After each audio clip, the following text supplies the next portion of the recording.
fits better for my auction style. Like I like auctions in general, but I tend to be like probably too conservative, like spreading the wealth or spreading the risk. But that I think fits a lot better in the DC context.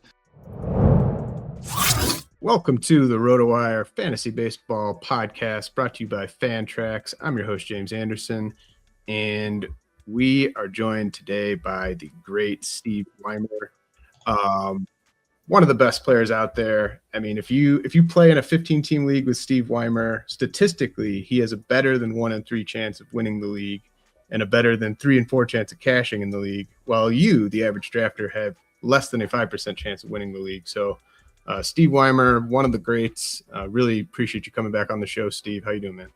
I'm doing well. I don't think I'm doing as well as you made that sound right there. That can't. I don't think those numbers can be quite right, but I hope you're right. But yeah, doing okay. So, how many drafts have you done so far? Which I assume probably mostly DCs. Yeah, I'm in my like 9th or 10th DC. One more to go. Definitely ready to make the transition to Fab Leagues and kind of different mindset and be a little bit more aggressive. And I do some best balls as well, just like I don't know, out of boredom more than anything else. I don't really know what I'm doing there. But yeah, just those 2 formats so far. But pretty soon, hopefully transition to like an OC or 2. And I know there's like a DC auction coming up, which is always a lot of fun. So yeah. Yeah, absolutely. I've got my DC auction coming up here in a little less than 2 weeks. I know yours is a little over 2 weeks away. Saw you in that one. I hopped in the other one. It was more of a tiebreaker than anything else. I don't mind playing in leagues with you, Steve, but I'm already kind of contractually obligated to be in one league with you, the Meatball Too Early League. So, which you've won back-to-back years, by the way. That's enough for me. What's your favorite NFBC contest? Because for me, I think the 500 DC auction might be my favorite. I love the main event as well, but what's your favorite? Yeah, I think it's probably that DC auction, kind of best of both worlds, I guess. I could do like DCs a lot, and the auction I think actually like adds a nice element to DCs. And I think fits a lot better in the DC context. So that's a good mix, I think, for me. Yeah, so I'd say probably that. Yeah, and you've been doing those ever since I've been doing them. Probably for what, like three plus years or something like that. Something like that, yeah. It's always a rush to get in them since they refuse to do more for whatever reason. Yeah, so hopefully every year I think they did a couple of like more private ones this year, but they get a lot of requests to open up more than just the 2 at the $500 price point. I think they could probably sell out more, if anyone happens to be listening. But as it stands, you kind of have to pay close attention to when they open up and try to get one of those spots. Yeah, absolutely. The 500 DC, we'll take more of those if you're listening, Greg. But let's talk more about some like specific players here, Steve. I want to ask you about, I'm kind of calling these sort of like extreme hitters. Like I think the consensus best way to sort of build an offense is to get like well-rounded hitters who come close to being positives in all 5 categories whenever possible. I mean, I know I'm oversimplifying that, but like I noticed in your Meatball DC this year, you collected a handful of hitters early that have sort of extreme strengths and weaknesses. You had O'Neill Cruz early, Luis Robert, Willie Adames, and then you also kind of backfilled with some guys on the other end of that extreme, like your Yandy Diaz, Nico Horner, Gabriel Moreno, Brendan Donovan types. And so I had a couple theories behind this. Obviously one is just that you can build batting average backwards, especially if you're the only one in your league who's kind of trying to go that route.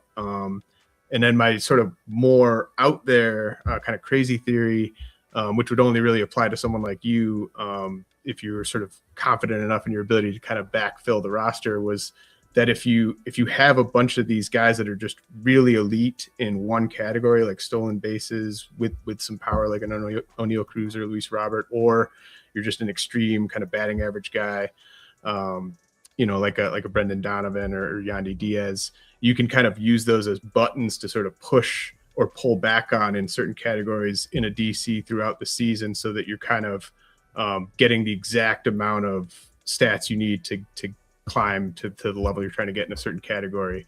And so I was just wondering if like either of those theories really rang true for you in terms of like that kind of build that you had in that meatball DC, and then also just like if you think these sort of good in power, speed, mediocre batting average guys are undervalued, or if the good batting average, bad power guys are also undervalued, just because it is a bit more challenging to build around those two different types. Yeah.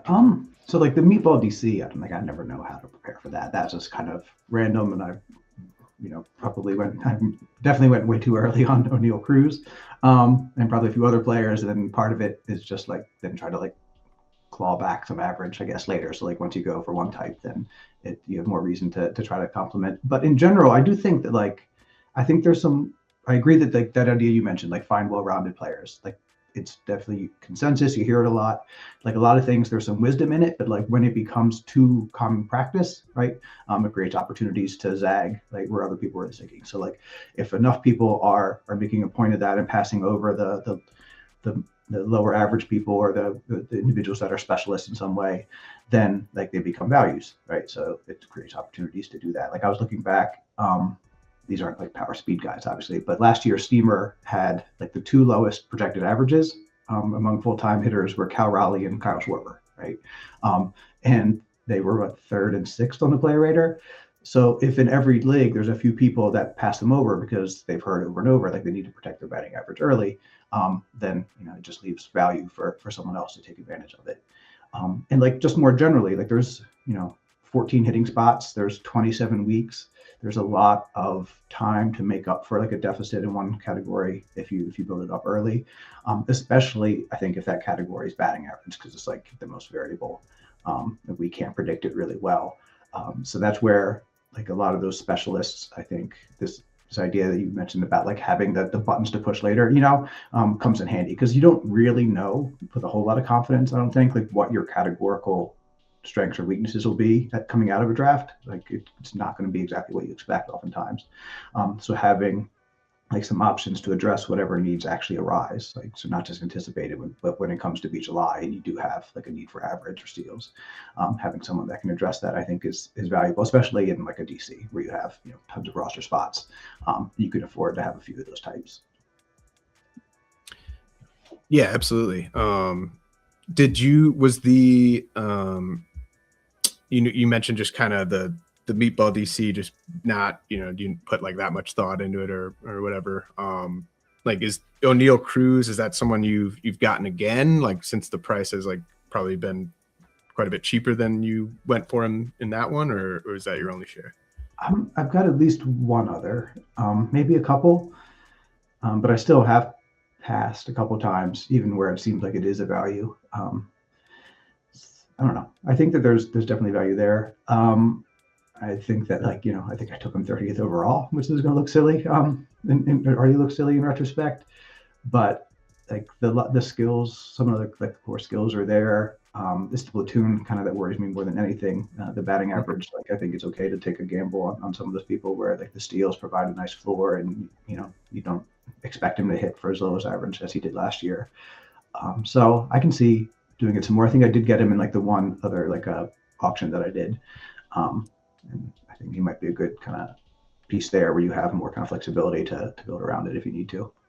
And it's not, I don't like everyone's sort of, oh man, like O'Neill Cruz coming off this bad year. I'm with you. I think the platoon is much more troubling. But like, it doesn't, like if we kind of can take ourselves back to like a year ago, like I don't think anyone is viewing Cruz as more of a batting average liability than they were Schwarber and Raleigh a year ago.